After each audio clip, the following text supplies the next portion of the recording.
ஒரு வருஷத்துக்கு ஒரு மாணவிக்கு ஒரு வண்டி தான் சொல்கிறாங்க. அந்த ஒரு வண்டியும் உருப்படி இல்லாத வண்டியாக கொடுக்கறனால தான் இப்போ நாங்கள் 2 முறை போராட்டம் நடத்தி அதை சரி செஞ்சும் அந்த வண்டி வீணாக போச்சு. அந்த வண்டி வீணாக போய் இப்போ 2 வருஷம் ஆச்சு. ஆணையர்கிட்ட தகவல் கொடுத்து போராட்டம் நடத்தி சொல்லி 1 வருஷம் ஆச்சு. இன்னும் அந்த பொண்ணுக்கு கிடைக்கலனா அப்போ அந்த பொண்ணு 2 வருஷம் எப்படி கல்வியை மேற்கொள்ளும்? பாராளுமன்ற உறுப்பினர் ஜோதிமணி அவர்கள் கடிதம் கொடுத்து இந்த பொண்ணுக்கு வண்டி கொடுக்க சொல்லி சொன்னாங்க. அந்த பொண்ணுக்கு இன்டர்வியூ நடத்தி உங்களுக்கு வண்டி கொடுக்குறேன் ஓகேன்னு சொல்லிவிட்டு இழுத்தறிப்பு செஞ்சு இதுவரையிலும் கொடுக்கல. மோட்டார் பந்தய 3 சக்கர பைக்குக்காகவே இவ்வளோ ஊழல் நடக்குது. அப்போது இந்த துறை தமிழக முதலமைச்சர் ஐயா கையில் இருக்குது. இதுக்கு 3 IAS நியமிக்கப்பட்டிருக்காங்க. டிஸ்ட்ரிக்ட் லெவலில் ஆஃபீஸர்ஸ் இருக்காங்க. இலவசமாக கொடுக்கும் பொருட்களை அரசு அதிகாரிகள் விற்கும் செயலை செய்து கொண்டிருக்கிறார்கள் என்பதை வெள்ள வெளிச்சமான எவிடன்ஸோடு நாங்கள் போய் வச்சுருக்கோம் கையில். கரூரை பொறுத்த வரைக்கும் 100-105 ஃபார்ம் கையில் இருக்குது சார். இது ஆக்சுவலாக இன்னொன்று கேட்டிங்கன்னா இது தமிழக முதலமைச்சர் ஐயா கையில் இருக்க கீழே உள்ள துறை சார். அதுதான் மனசு வேதனையாக உண்ணப்படுது. அந்த துறையிலே இவ்வளோ ஒரு ஊழல் நடக்குதுன்னா அப்போ மற்ற துறையில் எப்படி நடக்காது? கூடிய விரைவில் நாங்கள் கோட்டையை நோக்கி பேரணியாக போவோம் சார். ஊழலை வெளிச்சம் போட்டு காட்டுறதுக்கு. கடந்த ஓராண்டுக்கு முன்னாடி மாற்றுத்திறனாளி ஆணையரை சந்தித்து நாங்கள் கொடுத்த கோரிக்கை மனுக்கள் என்னென்னு கேட்டால், பள்ளிக்கு செல்லும் மாணவிக்கு பேட்டரி வீல் சேர் வழங்கிடுன்று அது ஏற்கனவே கொடுத்து பழுதாகி 2 முறை ஆன காரணத்தை வைத்து திருப்பியும் சொன்னோம். உங்களுக்கு 15 நாளில் அது சரி பண்ணி இல்லை என்றால் உங்களுக்கு புது பேட்டரி வீல் சேர் வழங்குறதாக சொல்லியிருந்தாங்க. அதுக்கப்புறம் பார்த்தீங்கன்னா இப்போ வந்து என்ன கேட்டிங்கன்னா 40% மாற்றுத்திறனாளி பெண்களுக்கு நாங்கள் ஏற்கனவே வண்டிக்கு அப்ளை பண்ணியிருந்தோம். உங்களுக்கு இத்தனைக்கும் பாராளுமன்ற உறுப்பினர்கள் அவர்கள் நிதியிலிருந்து ஜோதிமணி மேடம் கொடுத்துருந்தாங்க. அதை கொடுத்தோம். மீண்டும் அதை நீங்கள் நாங்கள் கொடுக்குறோன்னு சொல்லி ஒதுக்கி வச்சிட்டாங்க. ஆனால் இப்போது அதே 40%ல் கரூரில் கொடுக்கப்பட்ட 40% பெண் கொடுக்கப்பட்ட சர்டிஃபிகேட்டுக்கு 3 சக்கர பைக்கை வழங்கியிருக்காங்க.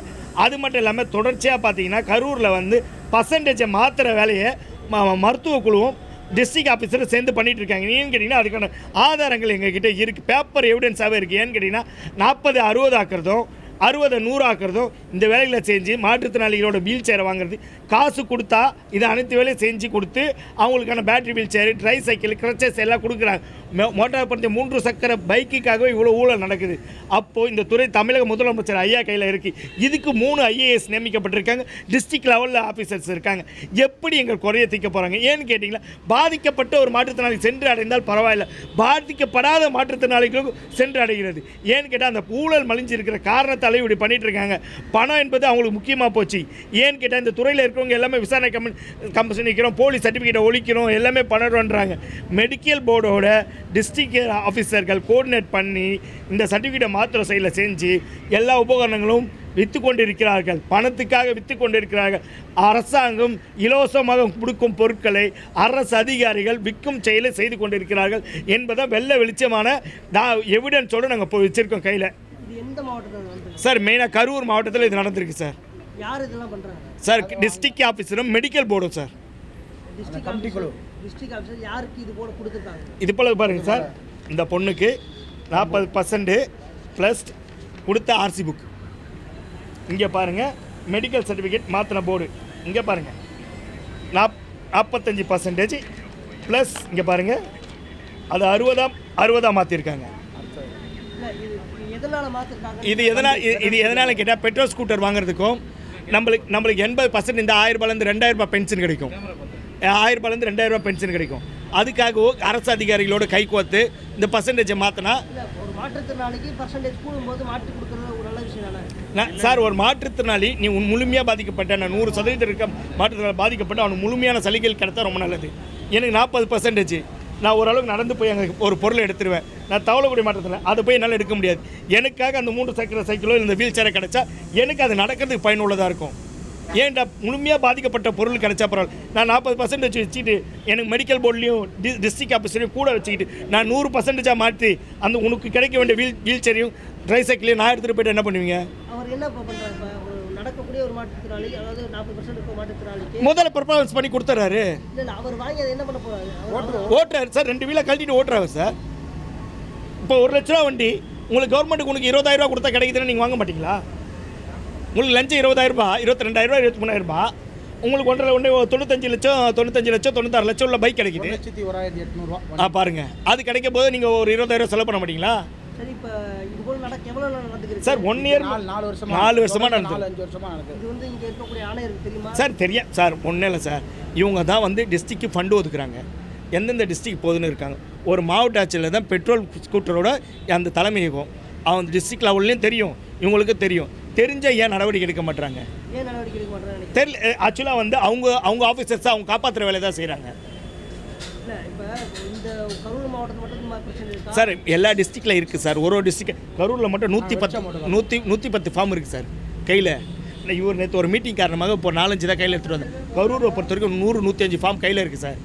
இது ஆக்சுவலாக இன்னொன்று கேட்டிங்கன்னா இது தமிழக முதலமைச்சர் ஐயா கையில் இருக்குது, கீழே உள்ள துறை சார். அதுதான் மனசு வேதனையாக உண்ணப்படுது. அந்த துறையிலே இவ்வளோ ஒரு ஊழல் நடக்குதுன்னா அப்போ மற்ற துறையில் எப்படி நடக்காது? இது வரைக்கும் எவ்வளோ பேர் போலியா வாங்கியிருக்காங்க சார்? நிறைய ஏகப்படும் சார். இவங்க என்கொயரி போடுறாங்க, ரிப்போர்ட் சப்மிட் பண்ணுறாங்க, ரிப்போர்ட் எடுத்துகிட்டு வந்து இங்கே கொடுக்குறாங்க. அவங்க வந்து ரிப்போர்ட்டை என்கொயரி போட்டோம், என்கொயரி சப்போர்ட் ஏன்னு கேட்டால் இங்கே இருக்க ஆஃபீஸரை தான் என்கொயரி போடுறாங்க. என்கொயரி கமிட்டியில் ஒரு மாற்றுத்திறனாளி பிரதிநிதி உள்ளே இருந்தால் அந்த ரிப்போர்ட்டோட சப்மிட்மெண்ட் அவர் பார்ப்பார். ஏன்டா இவங்க ஆஃபீஸர்ஸே போனால் என்ன ரிப்போர்ட் பார்ப்பாங்க? எப்பா போனியா அந்த நீ கரூர் போனியா, ஹோட்டலில் உங்களுக்கு தங்க வச்சாங்களா, சாப்பிட்டீங்களா, போனீங்களாமா, இந்த ரிப்போர்ட் இது பாருங்கன்னு சொல்லி எழுதி கொடுத்துட்டு வந்துடுவாங்க. ஸோ இதுக்கான ஒரு கமிட்டியில் இவங்க குழு அமைக்கும் போது ஒரு மாற்றுத்திறனை உள்ளடக்கி அந்த மாவட்டத்தை சேர்ந்த பிரதிநிதி உள்ளே இருக்கணும்.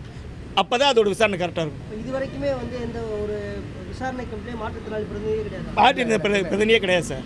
இப்போ தொடர்ந்து இப்போ ஆணையரை சந்திச்சிங்களா? அவங்க என்ன சொல்கிறாங்க சார்? நாங்கள் ஒரு ஆண்டுக்கு முன்னாடி சந்தித்தோம் சார். இப்போ வந்து இன்னும் நாங்கள் இயக்குனரை சந்திக்கல சார். இதுக்கு மேலே நாங்கள் சொல்கிறோம், இப்போ தான் வந்திருக்கேன், நாங்கள் செக்ரட்டரி மீட்டிங் முடிச்சு வந்திருக்கோம், இதுக்கு மேலே தான் அப்பாயின்மெண்ட். நாங்கள் போன வாட்டியே பேசி ஆணையர் சொல்லியும் ஒரு டிஸ்ட்ரிக்ட் ஆஃபீஸர் கேட்கல, ஒரு ஆணையர் சொல்லியே டிஸ்ட்ரிக்ட் ஆஃபீஸர் வந்து மதிக்கலை, அந்த செய்யலை. அதனால் நாங்கள் கேட்டுருக்கோம் சார். எங்களுக்கு ஆணையர் நாங்கள் இயக்குனரை பார்க்க விரும்பல, வித் மோர் செக்ரட்டரி இல்லைன்னா எங்கள் துறை அமைச்சர் பார்க்கறதுக்கு இங்கே வந்து தலைமைச் சார். தலைமைச் செயலகத்துக்கு போகலான்னு தான் சார் கிளம்புறோம். இங்கே வந்து இயக்குனரை பார்த்துட்டு போகலான்னு வந்தப்போ கேட்டிங்கன்னா இங்கே வந்து எங்களை வெளியில் விட மாட்டேன்ட்டாங்க, இங்கே லாக் பண்ணுறாங்க, இவங்க வரட்டும் நாங்கள் பேசிட்டு இட்டு போகிறோம் அப்படின்னாங்க. நாங்கள் சொன்னனால தான் இங்கே இருக்கோம். தொடர்ந்து அமைச்சர் சந்திக்க முடியல, ஆணையர் சந்திக்க முடியல, உங்களோட கோரிக்கைகள் 4 வருஷமாக போய்கிறது, அடுத்து என்ன பண்ண போகிறோம் சார்? நாங்கள் இப்போ வந்து நாங்கள் 2 சென்னையும் இது தான் செஞ்சு பண்ணியிருக்கோம். நாங்கள் 16 டிஸ்ட்ரிக்டில் சங்கம் வச்சுருக்கோம். இதை வந்து நாங்கள் மாவட்ட தழுவிய போராட்டமாக, மாநில தழுவிய போராட்டமாக மாற்றிட்டு கூடிய விரைவில் நாங்கள் கோட்டையை நோக்கி பேரணியாக போவோம் சார். ஊழலை வெளிச்சம் போட்டு காட்டுறதுக்கு. அரசு செய்யணும்னு நினச்சாலும் அரசு அதிகாரிகள் செய்ய மாட்டாங்க. உங்களை போன நிறைய சங்கங்கள் இருக்கு மாற்றத்தில். ஆமாங்க சார். அவங்களோட ஒத்துழைப்பு உங்களுக்கு எப்படி? கண்டிப்பாக சார். எங்களுக்கு எல்லாமே எங்களுக்கு கூட இருக்க எல்லா சங்கங்களும் நாங்கள் இணைஞ்சா பண்ணிகிட்ருக்கோம். ஸோ அவங்களோட கோஆர்டினேட் நாங்கள் பண்ணுவோம். தமிழ்நாடு முதல்வர் ஐயா அவர்கள் வந்து இப்போ கடந்த 3 ஆண்டுகாலமாக 33 அரசாணை வெளியிட்டிருக்காங்க. அந்த அரசாணையில் பார்த்தீங்கன்னா 45% இருந்த மாற்றுத்திறனாளிக்கு 60% உள்ள மாற்றுத்திறனாளிக்கு தையல் இயந்திரம் கொடுக்கலாம்னு சட்டத்தில் இருக்குது. அது ஜிஓவை போட்டிருக்காங்க. அதை பார்த்திங்கன்னா கரூர் மாவட்டத்தை பொறுத்தளவுக்கு 45% வந்து இருக்கிற மாற்றுத்திறனாளிக்கு தான் தையல் இயந்திரம் கொடுப்போன்னு அதை மறுப்பு செய்கிறாங்க. அடுத்தது 10 ஆண்டுகளுக்கு ஒரு முறை இந்த பெட்ரோல் ஸ்கூட்டி வச்சுருக்கிற மாற்றுத்திறனாளிகளுக்கு வண்டி கொடுக்கணும்னு சிறப்பாணை கொடுத்துருக்காங்க. அந்த சிறப்பாணையில் பார்த்திங்கன்னா போலியோவில் பாதிக்கப்பட்ட மாற்றுத்திறனாளிகளுக்கு முன்னுரிமை அடிப்படையில் கொடுக்கணுங்கன்னு இருக்குது. இந்த போலி இந்த அட்டை மாதிரி வாங்குறவங்க பார்த்திங்கன்னா இந்த பிளைட் வச்சுட்டு 40% இருக்கிறவங்க வாங்கிடுறாங்க. வாங்கிட்டாங்கன்னா இப்போ எங்களை மாதிரி போலியோ பாதிக்கப்பட்ட மாற்றுத்திறனாளிகள் வாங்குறதுக்கு 4 வருஷம் 5 வருஷம் லேட் ஆகுது.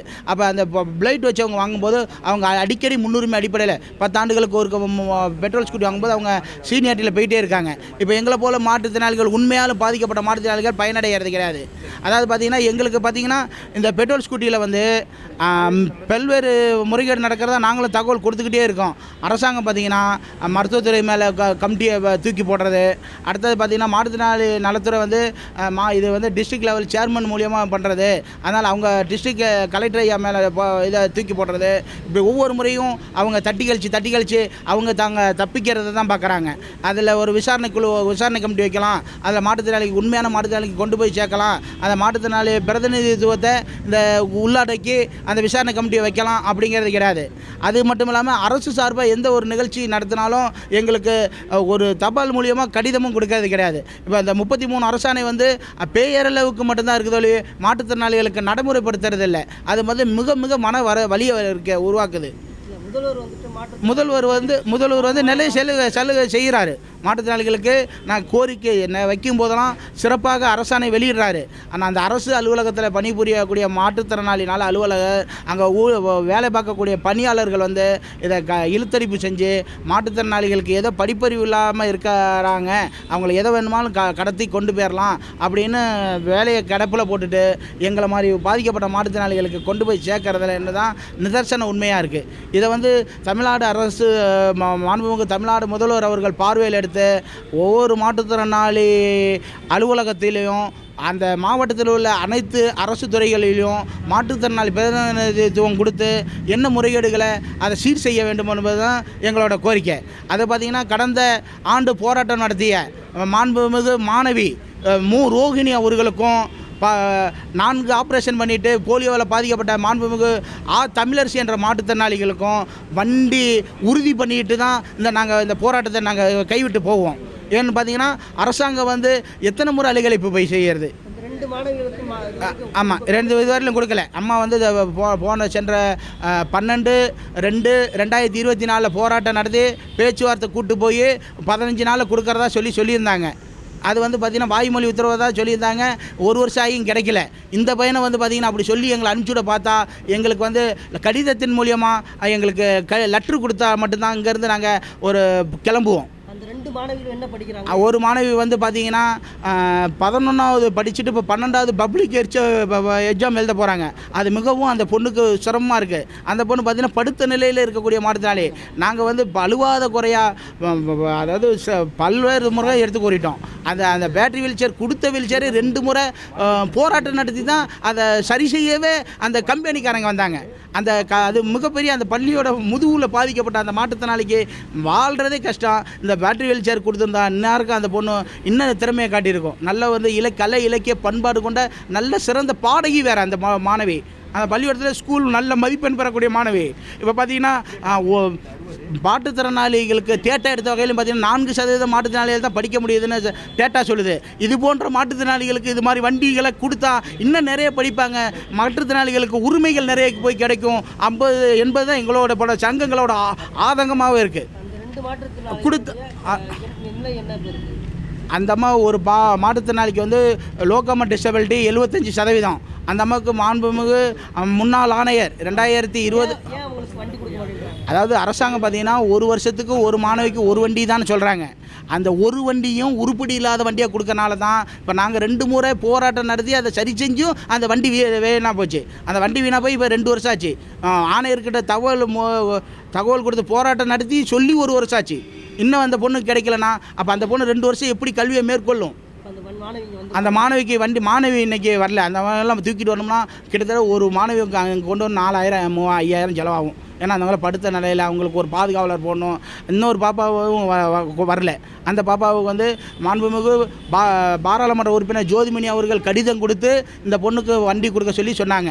அந்த பொண்ணுக்கு இன்டர்வியூ நடத்தி உங்களுக்கு வண்டி கொடுக்குறேன் ஓகேன்னு சொல்லிவிட்டு இழுத்தரிப்பு செஞ்சு இதுவரையிலும் கொடுக்கல.